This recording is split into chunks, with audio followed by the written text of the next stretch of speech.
Hello friends, कैसे हैं आप लोग। मैं भुवन तड़ागी द लॉ टॉक्स में फिर एक बार आपका स्वागत करता हूं।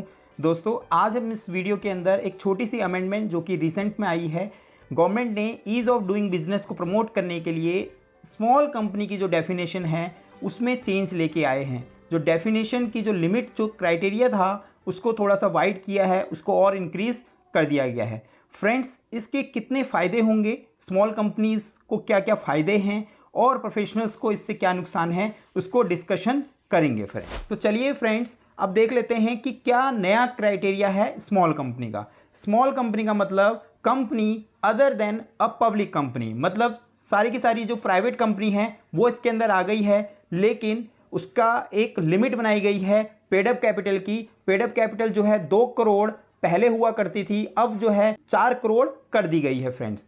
ऐसे ही सेम टर्नओवर है, पहले 20 करोड़ हुआ करती थी, अब जो है 40 करोड़ तक कर दी है। मतलब एक प्राइवेट कंपनी जिसकी पेडअप कैपिटल 4 करोड़ तक और टर्नओवर जो है 40 करोड़ तक है, तो वो स्मॉल कंपनी की डेफिनेशन में आएगी। इसमें वो कंपनियां इंक्लूड नहीं होती जैसे सब्सिडरी हो या किसी की होल्डिंग कंपनी हो या सेक्शन 8 कंपनी हो या फिर कोई स्पेशल एक्ट में बनी हुई कंपनी हो, वो इसके अंदर इंक्लूड नहीं होती है फ्रेंड्स। तो ये नई डेफिनेशन आ गई है स्मॉल कंपनी की। तो स्मॉल कंपनीज़ को काफ़ी बेनिफिट्स अवेल होते हैं। तो क्या क्या वो बेनिफिट्स हैं, चलिए एक बार डिस्कशन कर लेते हैं।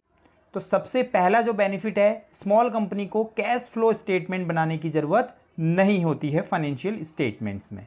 और दूसरा जो है, कारो 2020 के अंदर उनको रिपोर्टिंग करने की ज़रूरत नहीं है, मतलब कारो की एप्लीकेबिलिटी नहीं है। लेकिन इस फाइनेंशियल ईयर में तो अगर जिन कंपनीज पे कारो एप्लीकेबल है, चाहे वो अब स्मॉल कंपनी की डेफिनेशन में है लेकिन पिछले फाइनेंशियल ईयर में वो नहीं थे, तो उन पर एप्लीकेबल होगा फ्रेंड्स। नेक्स्ट ईयर से जो नई जो कंपनीज ऐड हुई है स्मॉल कंपनीज में, उनको ये बेनिफिट मिल जाएगा फ्रेंड्स। ऐसे ही मैंडेटरी रोटेशन ऑफ ऑडिटर भी रिक्वायरमेंट नहीं रहेगी स्मॉल कंपनीज को।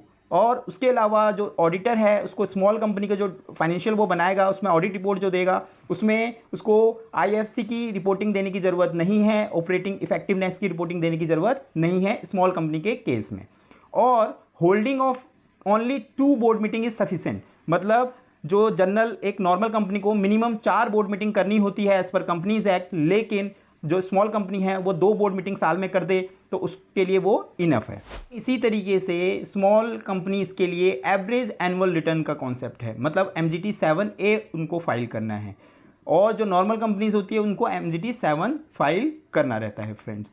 और एनुअल रिटर्न में जो साइन करेगा, डायरेक्टर भी साइन कर सकता है। अगर कंपनी में कंपनी सेक्रेटरी है तो कंपनी सेक्रेटरी करेगा, अदरवाइज डायरेक्टर भी साइन कर सकता है उसमें, और किसी की सर्टिफिकेशन की ज़रूरत नहीं है एनुअल रिटर्न मतलब MGT 7 के अंदर।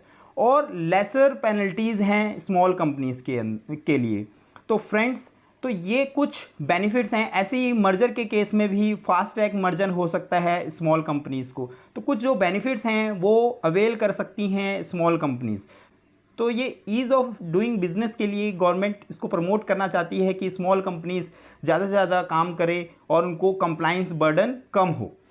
दोस्तों, क्या इस अमेंडमेंट से कंपनी सेक्रेटरीज़ और अदर प्रोफेशनल्स का जो काम है, जो उनके लिए अपॉर्चुनिटीज़ है, वो कम हुई है या ज़्यादा हुई है? आप मुझे कमेंट करके बता सकते हैं। मेरे विचार में मेरे को लगता है कि कुछ कम हुई है, बिकॉज़ अगर कंपनी सेक्रेटरीज़ या अदर प्रोफेशनल्स हैं, उनका इन्वॉल्वमेंट कम रहेगा कंपनीज़ के अंदर, और जो इतनी ह्यूज टर्नओवर, मतलब 40 crore turnover is not less, तो ऐसी कंपनीज़ क्या खुद से अपना कंप्लाइंस कर पाएंगी? क्या उनको किसी प्रोफेशनल की ज़रूरत नहीं है?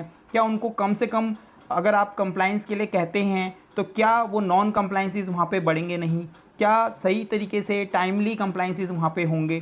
क्या लेस अगर आप पेनल्टीज़ उनके लिए रखते हैं, तो क्या उनको जो कंप्लाइंस का है जो डर होता है वो कम नहीं हो जाएगा? तो ये सारी क्वेश्चंस मेरे माइंड में हैं। और अगर आप सर्टिफिकेशन ख़त्म करते हैं, सर्टिफिकेशन का मतलब केवल साइन लगाना नहीं होता है। सर्टिफिकेशन का मतलब मैनेजमेंट को ये बताना होता है कि आपका यहाँ पे कमी है और ये कंप्लाइंस जो है वो इस तरीके से होगा। कंपनी सेक्रेटरीज या और प्रोफेशनल जो भी सर्टिफिकेशन करता है वो उसके कंप्लाइंसेस चेक करता है।